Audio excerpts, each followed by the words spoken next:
Long Shot by Chris Paul. Never too small to dream big. Illustrated by Frank Morrison. Everybody told Chris that he was too small to play basketball, but he ignored them all because he had big dreams.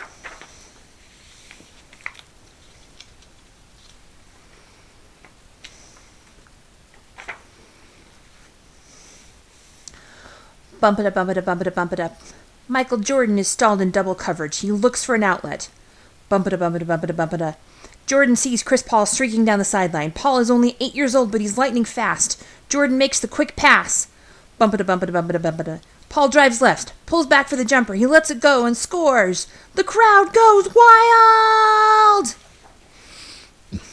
In your dreams, Chris. My brother CJ and his friends were just getting back from the playground. They loved to tease me about my game. You're too small to play basketball, said one friend. And tiny, said another. Did we mention small, added a third. They all laughed. CJ stayed behind as his friends left. They're right, you know, Chris, he said. The ball is bigger than you are. I threw back my shoulders and straightened up. Maybe, I said, but I've got good hands. Come on, help me practice. Tryouts are only a week away. Hey, called our mother from the doorway. What you boys need to practice is setting the table and eating your vegetables. Basketball will still be there after supper. At school the next day, I didn't pay much attention. All I could think about were the tryouts. When my teacher talked about math, I remembered that the average height of a player in the NBA was 6 feet 7 inches tall. I was only 4 feet 1 inch tall, and I wasn't going to get much taller in the next few days. That night, I was lying in bed when Mom came in. What are you thinking about, Chris? Coach is only going to take 15 players. What if he thinks I'm too small? Mom smiled. You're a great basketball player, Chris, but basketball isn't the only thing that matters. Your family matters, your education does too, and worrying about your height won't make you any better. Just do the best you can with the gifts you have. Then she gave me a kiss goodnight, and I fell asleep dreaming of a basketball moon shooting across the night sky.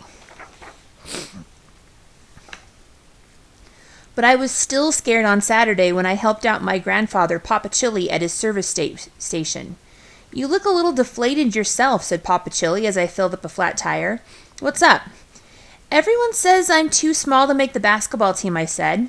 Nothing wrong with being nervous, said Papa Chili. Look, Chris, you can't make yourself taller, but you can get faster and stronger. He winked at me. Work harder than everyone else on the court and your size won't matter. Over the next few days, I spent hours and hours practicing. I shot layups and foul shots. I dribbled first with one hand and then with the other. I ran sprints to build up my wind. One day, my brother came out onto the driveway and I was resting. Hey, Squirt, said CJ, I've been watching you. Really? I didn't know CJ ever watched me. Yeah, well, don't tell anyone, said CJ, but listen, when you drive to the basket, don't look at the ball. Your hand should know where the ball is without looking. I nodded. And when someone tries to fake you out, don't watch their arms or their head. Keep your eye on their hips. Nobody goes anywhere without their hips. The night before the tryouts, I could hardly eat. Try to relax, Chris, said Dad. You're a good player. He isn't worried about being good, said CJ. He's worried about being short. It's true, I said. What if the coach makes up his mind about me before I even play? My father shook his head. A good coach will want to see what you're made of. Remember, Mom added, you're not alone in this. The whole family's behind you. There were tons of kids at the tryouts, and all of them were taller than I was.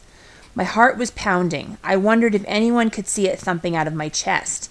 Everyone looked excited, but a lot of us would be going home disappointed. I knelt down and retied my sneakers. Then I took a few deep breaths. The coach split us into several teams. When my team took the court, I got the inbounds pass. I dribbled up court. The opposing guard watched the ball closely. Too closely. I faked pass right, then went left for an open shot. Swish! Good move, Chris! Yelled Dad. I got the ball back after the next basket, and the defense boxed me in. I forced a shot, but it was swatted away and I was knocked to the ground. "Careful! Don't step on him!" somebody shouted from the sidelines. I was done. I could feel it. I didn't dare look at the coach, but I heard Papa Chili cheering from the stands. He didn't think I was done. He thought I was just getting started. I picked myself up and got back on defense. The other team's biggest player had the ball. I watched his hips just like CJ had told me to. When he tried to fake right, I wasn't fooled. I darted in and stole the ball. I heaved a chest pass to my teammate under the basket, and right at the buzzer, he scored. Afterward, we all waited for the big decision. The coach sat by himself for a few minutes looking at his notes. Then he stood up and came forward. "Y'all played great today," he said. "Everyone should be proud of that." I held my breath. "So here's our team for the coming season." The coach named 3 centers, then 6 forwards. That left 6 more spaces for guards. I wasn't the first player named, or the second. 3 more names went by. There was only 1 left. What if it wasn't me? "And Chris Paul," the coach finished up. "I'd done it! I'd made the team!" My parents and Papa Chili gave me a huge hug. Even CJ was impressed. "Not bad for a squirt," he said. "Nope," I said to myself, "not bad at all." All about NBA superstar Chris Paul. Chris Paul's rise to the NBA began on the courts of West Forsyth High School in Winston-Salem, North Carolina, where he led the Titans to the state Class 4A Eastern Regional Final and a record of 27-3 during his senior year. Arguably one of the most significant moments of his basketball career came when, as a senior, he tallied 61 points in one game in honor of his grandfather, Nathaniel Jones, a.k.a. Papa Chili, who was tragically murdered just days before. When Chris reached the 61-point mark, his grandfather was 61 years old, he intentionally missed a free throw, then took himself out of the game in a fitting tribute to the man who had meant so much to him. Chris chose to stay close to home for college and start on the basketball team at Wake Forest University, where he went on to become a 2-time All-American. In 2005, Chris entered the NBA as the 4th overall draft pick to the New Orleans Hornets. During his time with the team, Chris emerged as the unquestionable leader and the face of the Hornets franchise.